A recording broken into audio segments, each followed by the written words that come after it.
अब जो बुक के अंदर बेसिक चीज़ें होती है ना, एक तो मैं इसको लैंडस्केप को वापस से फाइल में जाता हूँ, पेज सेटअप करके, नोट दिस सेक्शन, दिस से एक तो होता है obsession whole document, this section on, this section मतलब इसी सेक्शन में, वरना 3 ऑनवर्ड सब सेक्शन में। अभी होल डॉक्यूमेंट को पोर्ट्रेट मोड पे वापस से शिफ्ट कर रहा हूँ, और यहाँ पे आप देखो कवर पेज आ गया मेरा, इंडेक्स प्रेफरेंस आ गई, ये सारे डॉक्यूमेंट्स आ गए, बुक के कंटेंट, बुक कंटेंट के हेड को मैं अभी डिलीट कर सकता हूँ क्योंकि अब मेरा समझ में आ गया है।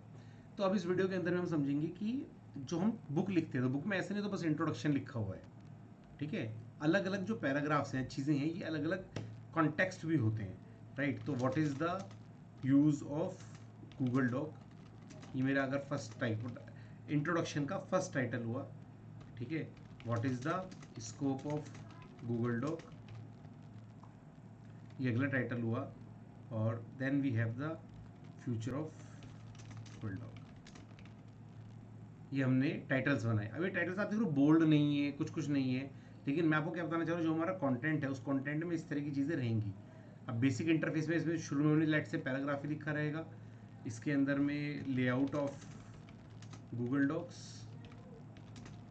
अब आप समझ पा रहे हो कि मैं टेक्स्ट है, टेक्स्ट के बीच में कुछ कुछ हेडिंग भी आना शुरू हो चुकी है, ठीक है।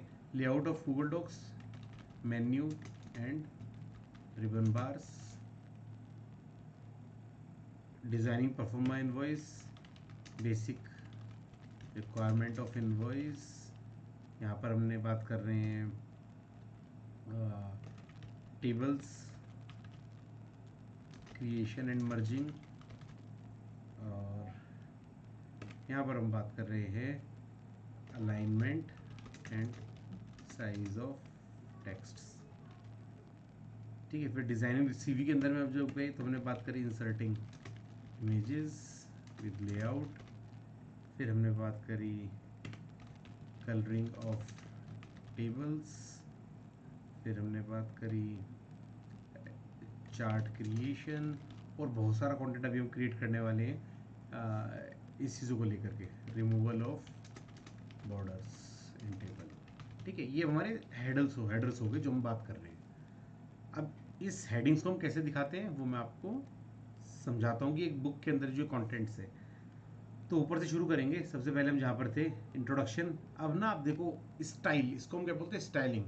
इसमें टाइटल, सब टाइटल, हेडिंग 1 सब दिख रहे हैं, तो अभी हम करेंगे पहले केस में समझने के लिए ये हेडिंग 1 यानी हमारे उसका डॉक का हेडर 1 है, ये हेडिंग 2 है यानी इसकी सब हेड 1.1 जैसे हम चैप्टर्स में पढ़ते हैं, और ये क्या है, ये भी हेडिंग 2 है, इसी चैप्टर की सेकेंड टॉपिक। ऐसी हमारी बुक्स डिज़ाइन होती है। अभी हम क्यों कर रहे हैं, इससे हमें बहुत पावर मिलती है, इसलिए हम कर रहे हैं, अभी समझ में आएगा आपको। देखो अब ये क्या हो जाएगा हमारा, ये हेडिंग 1, फिर से हेडिंग 1, और जो मैंने आपको कंट्रोल दिखाया था, तो मैंने कंट्रोल क्लिक कर रहा हूँ, डबल क्लिक करके सारे सिलेक्ट हो जाते हैं यहाँ से इकट्ठा, जो मैं कर रहा हूँ, और इनको मैंने क्या कर दिया, हेडिंग 2। अब ये दोनों हेडिंग 2 बन गए। याद आया कंट्रोल को एक सिलेक्शन समझाया था, वो किस लिए कर रहे हैं अब समझ में आएगा आपको। देखो अब ये हमने सारे एक साथ, जिनको भी हमें हेडिंग 1 करना है, इन सबको मैंने उठाया और सीधा हेडिंग 1, एक साथ हेडिंग 1 हो गए।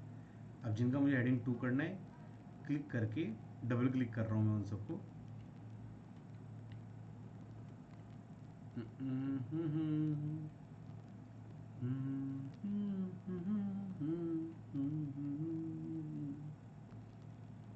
यस। तो ये हमारे हेडिंग 2 हो गए, उसके नीचे में टेक्स्ट आएगा। अब देख रहे हो अपने आप फॉर्मेटिंग होनी शुरू हो गई है, कुछ ऊपर है, कुछ नीचे है, कुछ कुछ चीज़ें हैं, और इसको हम बोलते हैं स्टाइलिंग। जो हमने यहाँ लिखा हुआ है वो नॉर्मल फॉन्ट में है, और जब हम ऊपर की बात करते हैं हमने अलग अलग उसमें लिखा हुआ है। जो कवर पेज है, कवर पेज में तो लिखा होगा, बट यहाँ पर इंडेक्स जो हम लिखेंगे उसके लिए हम हेडिंग नहीं टाइटल यूज़ करते हैं। क्यों यूज़ करेंगे वो मैं भी समझाऊंगा, क्योंकि हम इसका इंडेक्स नहीं बनाना चाहते इसलिए। अब इंडेक्स नहीं बनाना चाहते वो अलग वीडियो में बताऊंगा, बट हमने इसलिए इसको डिफरेंट यूज़ किया कि क्योंकि हम उसको उसका पार्ट नहीं चाहते कि वो हमारे मेन उस पर आए। इसको हम चाहते हैं कि हमारे मेन पार्ट में है, तो हमने इसको हेडिंग 1 लगा दिया। तो ये जो आप देख रहे हो ना बहुत बोरिंग सा ब्लैक कलर का है, इसको हम और डिटेल में समझेंगे, बट अभी के लिए आई थिंक ये समझना जरूरी है कि हमने हेडिंग के अंदर सब हेडिंग्स बनाए हैं और उनके लिए अलग अलग स्टाइल्स यूज़ कर दी हैं जो ऑलरेडी यहाँ पर बने हुए हैं।